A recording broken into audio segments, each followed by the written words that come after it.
Hank back here with you, and welcome back to Indiana Airguns. Today we have the Bandit slash Chaser. This is the Diana Bandit in the Chaser stock. Now remember, you guys have seen my 22. This is the 177. And today we have the Ultra Shock pellets, and we also have the JSB knockouts, which are slugs. This gun is very accurate. It would be a hell of a ratting gun. Within 5 to 10 yards, the slugs are dead accurate. They start to open up about 15, 20 yards, but still very usable to take game. But I wouldn't go any further than like 20 yards. And they're hitting right at about, I'd say anywhere from 7 to 800 on the FPS. Foot pounds, maybe right around 15, 16 foot pounds. Coming out of this little guy, and it hits my gong hard, guys. Out of all my carbines, I think this one definitely takes the cake. Of course, this started its life out as a pistol. I have since then converted it, put the longer barrel on there. It's hopped up quite a bit, guys, but that's basically enough about that. Let's take you down here, down range, about 15 yards. My neighbor's working on a house or something over here. Hell, I think he might be building one. All the banging been going on, but for another video. Just wanted you to know, so if you hear the noise, you know what's going on. See if we can get you set up here. We'll do a couple shots here. One day when I learn how to edit, I'll be able to have the camera and everything down here at the same time. See if I can turn up the brightness on this, guys. I can't hardly see what I'm doing here.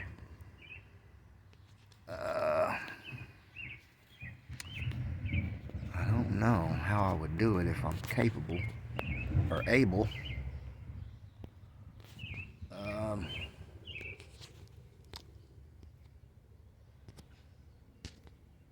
There we go. Alright, much better, much better, much better. Hope that didn't cut off my camera. I think it's still rolling there. Okay, we're a couple minutes in already. That's usually about right, so.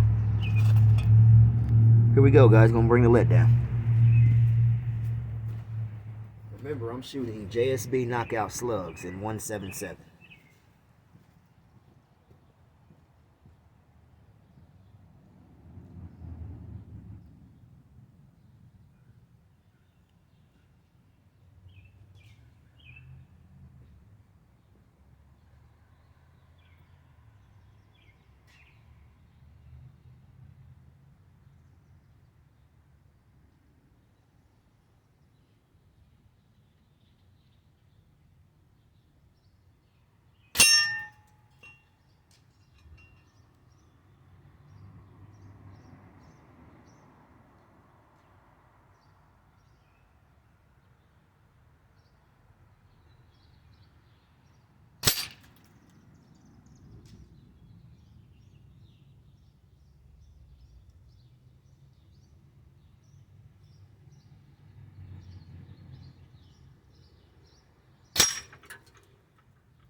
Alright guys, I don't know if you can see any of the, trying to see if we can see any of the damage here.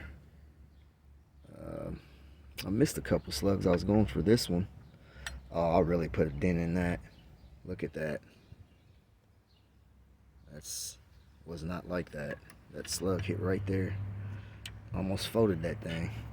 Hit this one up here too. You can kind of see where the, pretty sure I probably hit that either right there or right there. Hit it pretty square though. It was spinning around. I'm sure you've seen that. Was able to do the squirrel trick a couple times, which was nice. And of course we were blasting this gong, and you can kind of see where they've been hitting at. So I mean, I've been shooting it before this video anyway, so you can see how new the marks are. See the lighter marks? Those are slugs. And of course the bail, the hole in the bail is always getting bigger. Putting slug after slug right in there. I've shot it from that side too, so that really doesn't count for anything. I guess I could turn it around, couldn't I? There we go. Hit that up here a couple times, and actually the first time that I shot this with some slugs, it actually punctured it. And there was a little bit of propane left in there, and it scared me. But that's a slug hit right there where it punctured that. That's not what just happened. I think that one was probably what,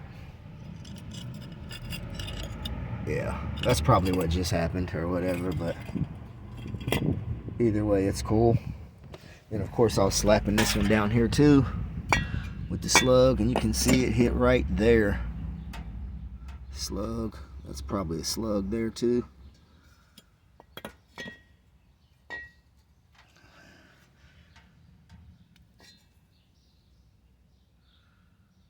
That looks like a pellet. I was hoping I could find some slugs down here. I don't know. Know if that's a slug or not. That very well may be a slug right there. But yeah, there's all kinds of shrapnel back here. I'll have to find some one time, or I don't know. I was going to hit this can too, and I forgot. No, my phone was sitting there. I normally do hit the can. But anyway, guys, let's get back here and look at the rifle for a little bit, or the carbine, the air gun. It's just such a beautiful piece. Has some little stickers that I painted over. I got impatient with that. I should have waited. And if you guys noticed from my first video with the chaser in the carbine kit from Buck Rail, that's why this receiver is black, because it came black from the factory, right? Well, so did the chasers, and that chaser goes with this gun, the receiver and all of that. That's why it's painted on that gun. So if I ever put this back together in the back end of CO2, won't be an issue. But just a beautiful piece, man. I absolutely love this gun, just like I love my 22. I shoot this one a little bit more often, just a little bit more powerful. And with them slugs, man, I'm telling you, it brings the hammer. Birds, rats, raccoons, possum, definitely squirrel. I'm just gonna flip this around for you and let you get a view from this side. See how the